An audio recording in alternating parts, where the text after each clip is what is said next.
Do you ever feel slow, sluggish, in a rut? Do you long to feel invigorated, renewed, purposeful? Well, what if I could show you how very small daily changes can have a huge impact on your physical, mental, and most importantly, your spiritual life to give you that new lease on life feeling? Hello, everyone, and welcome back to Strengthen Your Walk. I'm Kim Crabill. Small changes matter.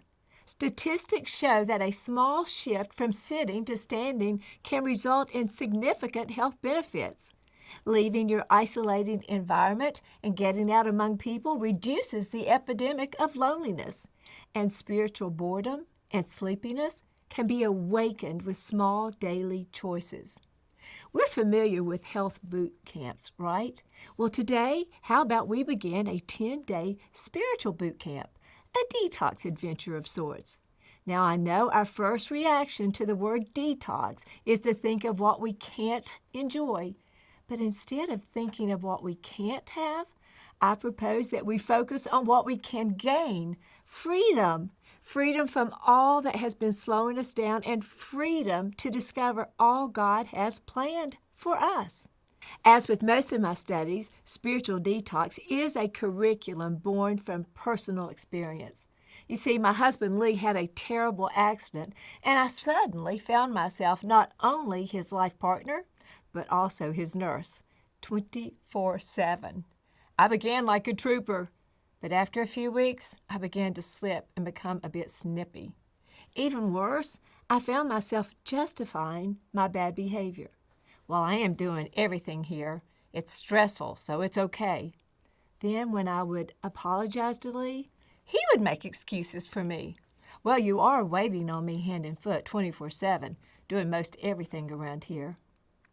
Rationalizing and justifying my behavior, as I found myself doing, did not make it right. The Bible tells us in the Song of Solomon 2:15, "Catch for us the foxes, the little foxes that damage or ruin the vineyards." I began to realize that being short with my husband wasn't going to cause a hailstorm of chaos in my home. In the grand scheme, it was a little thing. But my little things, like your little things, left unchecked, will grow larger and become a hazard in our spiritual lives and a hindrance to our spiritual growth. It was during this time that I decided, Kim, it's time to do something, and a spiritual cleansing came to my mind. You might be wondering why spiritual detoxing is so important. Let me give you two biblical becauses and one benefit. Why spiritual detoxing? Because it is written in 1 Peter 1:16, "Be holy, because I am holy." Scripture calls us to be set apart from the world. Why spiritual detoxing? Because scripturally we are told, with regard to your former way of life, to put off your old self, Ephesians 4:22. We are to align our lives to the life, heart, mind, actions, words, and thoughts of Jesus Christ. We throw off, detox, our carnal nature to become cleansed to be more like Christ. But here, friends, is the biggie, the one I love most. The benefit of detoxing is found in 2 Timothy 2:21. It tells us those who cleanse themselves will become instruments for special purposes, made holy, useful to the master, and prepared to do any good work.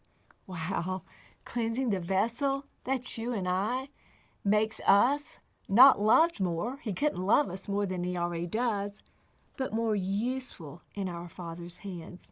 And for those works he calls special. I'm in. How about you? So let's get started. Each time we meet, I'll pass along scriptures to you to look at.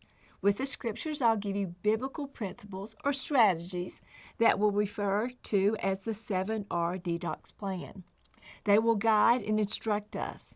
Our first two R's are read and recognize. So until next time, read the scriptures that we have talked about today and see if you can recognize any little or big things that you're ready to say detox to. Detoxing, to be holy, that, my friend, is sure to strengthen your walk.